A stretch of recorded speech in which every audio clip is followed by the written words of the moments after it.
No vídeo de hoje eu vou mostrar para vocês o diário da minha mudança e eu vou dividir esse vídeo em duas partes, porque eu vou contar todos os detalhes para vocês, desde o momento que a gente resolveu se mudar, resolvendo qual era o bairro que a gente ia morar aqui em São Paulo, quando a gente resolveu o apartamento, até toda a logística de mudança, até a gente chegar hoje nesse momento de pequeno caos ainda no apartamento, mas que o apartamento está começando a criar uma carinha, se transformando em aconchegante. Gente, para quem ainda não me conhece, eu sou Bela Franco, arquiteta e apaixonada por arquitetura e decoração. E nesse canal eu te dou várias dicas de decoração para você decorar a sua casa. Então, se você ainda não me conhece, já aproveita, já se inscreve aqui no canal e já clica no sininho, porque toda quinta-feira tem vídeo novo por aqui e eu conto para vocês um pouquinho de dicas de decoração, eu mostro um pouquinho da minha rotina de decoração, mostro um pouquinho de todos os do-it-yourselfs que eu faço por aqui, transformando a decoração impossível, fazendo ela caber no seu orçamento e transformando a sua casa em uma casa muito mais aconchegante que conte a história da sua família. A ideia desse diário de mudança é bater um papo com vocês, mostrar um pouquinho de como foi a mudança. Então eu gravei várias cenas e vários momentos da obra para mostrar aqui para vocês. E também dar uma ideia para vocês de todo o processo de mudança. Quem é que está aí procurando apartamento para comprar ou para alugar? Quem é que está pensando em se mudar ou está fazendo alguma transformação na casa? Pegar um pouquinho dessa experiência, dessa mudança e poder ajudar vocês aí no dia a dia. Eu vou contar um pouquinho a minha história, que na verdade vai passar a existir junto com esse processo de mudança. Na verdade, eu me mudei para São Paulo em 2019, no meio de 2019, e logo depois veio a pandemia. Então, na verdade, quando eu vim morar em São Paulo, eu tinha uma outra realidade familiar. E aí, no meio do caminho, eu engravidei, veio a pandemia, depois eu engravidei. Eu acabei me mudando para o meu apartamento anterior, grávida de 6 meses, e num momento de vida onde meu marido estava mudando de emprego aqui em São Paulo, a gente estava buscando um lugar mais próximo ao trabalho dele, a gente sabia que a gente não ia ficar mais tanto de ponte aérea, enfim, era uma época que a gente estava mais isolado, então eu precisava também que o prédio que a gente morava tivesse mais infra, porque eu tenho um filho pequeno, que hoje tem 4 anos, na época tinha 2, e eu estava grávida de outro bebê, a minha filha, que hoje em dia vai fazer 2 anos. Então, as necessidades eram outras. Então, eu e meu marido, a gente conversando, uma das coisas que a gente pensou muito era qual é o estilo de vida que a gente quer ter aqui em São Paulo, né? Vamos fazer 4 anos que a gente mora em São Paulo e a gente passou por muita coisa aqui, mas a gente ainda não se achou muito. Então, uma das primeiras coisas foi fazer uma grande análise de qual era realmente as nossas necessidades. E a gente chegou à conclusão da minha família, que a gente queria, na verdade, estar sócio de um clube. A gente não queria tanto depender da infra de um apartamento, que tivesse piscina, brinquedoteca, todas essas coisas que atendessem as crianças. A gente queria poder ir a um clube, que as crianças se socializassem com outras crianças, né? Que fosse um ambiente diferente. Agora as crianças já vão para a escola, então não é todo dia que elas descem pro prédio para usar essas áreas. Então o clube caiu muito bem, tanto para eles quanto para a gente também conviver com outras pessoas. Então, o primeiro passo foi eu procurar alguns bairros aqui em São Paulo, alguns clubes. Então, o primeiro passo eu comecei a procurar pelos clubes aqui em São Paulo. Qual seria a possibilidade de clubes que atendessem a gente financeiramente em termos de que atendessem a gente em termos de orçamento, que fossem próximos à região também da escola das crianças, que a gente está super satisfeita, mas também do trabalho do meu marido. E dentro dessa logística, a gente chegou à conclusão de alguns bairros. Outra coisa, dentro dessa mudança toda que a gente estava se questionando, não era só com relação à infra do prédio, mas em si com relação à dinâmica do apartamento. De novo, quem já me conhece, já me segue das redes sociais ou até daqui do canal do YouTube, sabe que eu não tinha um escritório no apartamento antigo. Hoje estou gravando aqui do escritório, super feliz da vida.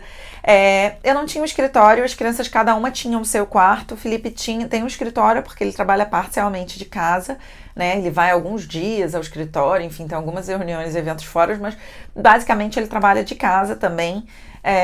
Não sabemos até quando, enfim, mas essa é a realidade atual, que é o home office. E eu estava super deslocada no apartamento. A planta do apartamento em si, a cozinha, era uma cozinha bem difícil, que não atendia muito bem a gente. Eu mostrei alguns vídeos de cozinha aqui, eu vou deixar nos cards. Formas que eu otimizei a cozinha para poder armazenar as coisas que eu precisava, para poder ter mais dinâmica de trabalho dentro da cozinha. Mas mesmo assim era uma cozinha bem apertada. Como já estava chegando no final do nosso contrato, a gente começou a se questionar qual era o tipo de apartamento que a gente precisava, se a gente não precisava de um apartamento com área maior, com menos infra, de repente um prédio mais antigo. Aqui em São Paulo tem prédios antigos excelentes, com plantas maravilhosas. Então começamos toda essa pesquisa, né? E uma das coisas que a gente foi fazer foi visitar um dos bairros que a gente gostou muito dos apartamentos e que estava dentro da região que atende um clube que a gente, na verdade, gostaria de se associar. Gente, mudar de apartamento é uma tarefa árdua. Então, hoje, eu e o Felipe, a gente está indo sábado, a gente está indo no bairro, um bairro que a gente gostou aqui em São Paulo, para ver como é que o bairro é no sábado. Contaram pra gente, o corretor contou pra gente que tem uma feira livre perto de 3 apartamentos que a gente gostou na área. Então a gente vai andar um pouco e entender um pouquinho melhor a área. Assim, lembrando que a gente mora há um tempo em São Paulo, mas a gente passou muito tempo aqui na pandemia. Então a gente não conhece muitos bairros e agora a gente está meio mudando o estilo de vida que a gente quer ter aqui. Bem, gente, quando a gente resolveu que a gente iria se mudar, uma das coisas que a gente fez foi abrir a cabeça mesmo e ver várias possibilidades. Então, antes de começar a buscar apartamento, a gente selecionou os clubes que seriam interessantes pra gente, os bairros com as proximidades de escola e trabalho, e bairros que tivessem características mais parecidas com o nosso estilo de vida. E aí sim, a gente começou a visitar vários apartamentos nesses bairros. Visitamos acho que mais ou menos de 10 a 12 apartamentos. Sendo que os 3 apartamentos que a gente gostou mais, por incrível que pareça, foram exatamente no mesmo bairro. Então a gente veio visitar o bairro durante o final de semana, algumas vezes, passamos pelo bairro, pesquisamos na internet o que tinha próximo, olhamos mapa, enfim, e ficamos em dúvida de 3 apartamentos. Esses 3 apartamentos que a gente ficou em dúvida, o primeiro era um apartamento de um prédio bem antigo, um apartamento com a planta muito maior do que a planta do apartamento que a gente morava, e um apartamento mais antigo. Então era um apartamento que não tinha suíte, a sala era bem grande, o quarto de serviço não tinha janela, e ele tinha coisas positivas e negativas, e nós começamos a balancear essas coisas, o que era positivo, o que era negativo. Depois a gente veio ver, acho que antes de ver esse apartamento mais antigo, a gente viu esse apartamento. Esse apartamento que a gente veio morar é um apartamento que ele tem exatamente a mesma área que o nosso apartamento antigo. E aí vocês vão me falar, vocês estavam procurando um apartamento maior e acabaram ficando aí, exatamente porque a planta desse apartamento é uma planta muito melhor do que a planta do nosso apartamento antigo. Ela é uma planta que ela atende a gente nesse momento de vida mais do que a outra. E esse apartamento, ele na verdade, ele otimiza as áreas. Então, o quarto das crianças é um quarto maior do que o quarto que eu tinha no apartamento. Então, aqui a gente optou para as crianças dormirem juntas nesse apartamento. Eu tinha a questão de ter o quarto de casal, ele é praticamente do mesmo tamanho, só que ele tem uma distribuição melhor e a minha cama não fica mais na janela como ela ficava antes. Eu tinha nesse apartamento aqui problema de armário, porque eu tenho muito menos armário nos quartos do que eu tenho no que eu tinha no apartamento anterior. Era um apartamento numa região mais silenciosa, é um apartamento um pouco mais novo, então ele tem uma infra básica no prédio. Não é uma infra como era do outro prédio, mas, por exemplo, se as crianças quiserem descer para brincar, tem uma pequena piscina. Então, tem uma infra que atende a gente de certa forma. E nesse apartamento, uma das grandes vantagens que a gente viu é que o quarto das crianças era bem maior do que o maior quarto do apartamento antigo. Então, isso fez com que eu possibilitasse colocar as crianças dormindo juntas, já que elas estão num outro momento de vida. Porque eu tenho mais lugar para armazenar os brinquedos. Por sinal, gente, o próximo vídeo que eu vou fazer aqui do apartamento vai ser o tour pelo quarto das crianças. Vou mostrar para vocês que é o ambiente mais pronto da casa. Mas, na verdade, a varanda daqui é uma varanda menor, porém ela tem a mesma área útil, porque no apartamento antigo, a varanda ela tinha tipo um canteiro, que eu até plantei uma amoreira lá. Eu vou colocar o vídeo do tour da varanda do apartamento antigo aqui nos cards para vocês verem.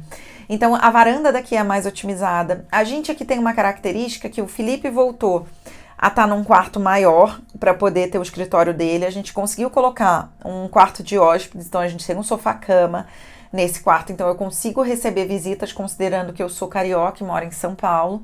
Então a nossa família às vezes vem para cá e antes não tinha onde ficar, a gente tinha que meio que se adequar entre o quarto das crianças. Entre o quarto das crianças e o meu quarto e a sala eu tenho uma porta, ou seja, se eu quero ver um filme, receber alguns amigos, eu tenho uma área mais silenciosa para o quarto das crianças, então isso fica meio afastado e é muito bom para nossa logística de casa com 2 filhos pequenos, né? Eu tenho um filho que tem 4 anos agora e uma filha que vai fazer 2. A cozinha é muito melhor. Eu vou deixar aqui nos cards também os vídeos, um vídeo que eu fiz do tour da cozinha do apartamento antigo, que eu tentei otimizar muito essa cozinha, tanto em termos de armazenagem quanto de área de trabalho. Mas sim, ela ainda era uma cozinha muito pequena para 2 crianças pequenas, um casal, enfim, a gente tem ainda babá. Então, a cozinha ficava muito apertada. A cozinha desse apartamento, ela é mais bem distribuída, ela tem mais espaço. Então, esse apartamento, apesar de ter a mesma área, ele tem uma planta que está muito mais otimizada, menos circulação, mais áreas integradas. A sala é uma área completamente integrada, então você vê tudo, tem essa noção espacial. Então, é bem bacana. E o terceiro apartamento que a gente viu era um apartamento que não tinha sido finalizado. Ele, não sei se o proprietário começou a obra, mas não finalizou. Era um ótimo apartamento para a gente fazer uma proposta para esse apartamento e para eu poder reformar do jeitinho que eu queria finalizar essa reforma. Mas, gente, considerando que eu tenho 2 filhos pequenos, não dá para eu estar constantemente em reforma no apartamento. Tanto que aqui, o primeiro cômodo que ficou pronto foi o quarto das crianças. Então, visto os apartamentos, considerados, levantamos todos os prós e contras, conversamos muito, batemos muito papo, até entender o que era o apartamento que se adequava melhor à nossa realidade. Não preciso contar para vocês que toda vez que eu vou fazer visita num apartamento, eu não posso deixar a minha trena. Claro que você não vai visitar o apartamento e vai medir centímetro por centímetro, mas eu tiro uma medida geral. Então, por exemplo, quanto tem a sala, mais ou menos, 2 medidas gerais, quanto tem um quarto, mais ou menos quanto tem de armário para armazenagem. Então, isso me fez adiantar muito essa questão da decisão também do apartamento. Por exemplo, esse apartamento aqui que a gente está morando, eu cheguei a desenhar um croquis da planta e colocar os meus móveis para entender se todos os meus móveis caberiam, o que eu precisaria ter de novo. Exemplo, aqui nessa mudança eu não comprei nenhum móvel novo, com exceção da cama das crianças. E a cama das crianças era exatamente para que fosse uma beliche e que eu pudesse colocar as 2 crianças no mesmo quarto e ainda sobrar área de brinquedos para as crianças. Agora, gente, tudo isso é muito importante. Vocês podem estar pensando, por que eu estou falando tudo isso? Porque tudo isso vai convergir para o que a gente fez, que foi uma planilha para estruturar toda a nossa mudança. Então eu precisava entender quanto eu tinha que pagar de aluguel no apartamento que eu estava saindo, de condomínio, quanto custaria o frete da mudança, o que eu teria que fazer nesse apartamento para me mudar, essa cama que eu ia comprar, quanto ela ia custar, se eu ia precisar comprar colchão ou não, que tipo de mão de obra eu ia precisar. Então, uma pessoa para montar e desmontar os móveis, para instalar a estante, para instalar a luminária. Tudo isso fez com que eu fizesse um planejamento financeiro da mudança, até para entender se a mudança para esse apartamento seria coerente. Imagina que eu estou me mudando, lembra do apartamento que eu falei, que era um apartamento inacabado? Imagina se de repente quanto eu não iria gastar naquele outro apartamento. Então tudo isso tem que ser planilhado. E a primeira coisa que eu fiz, depois de ver os apartamentos, foi começar a planilhar isso para a gente ter ideia. Essa planilha, ela vai progredindo, né, conforme vai evoluindo a mudança. Então eu ia atualizando conforme eu comprava tinta. E eu vou mostrar para vocês aqui nesse vídeo que, gente, imprevistos acontecem e não deixaram de acontecer nessa mudança aqui.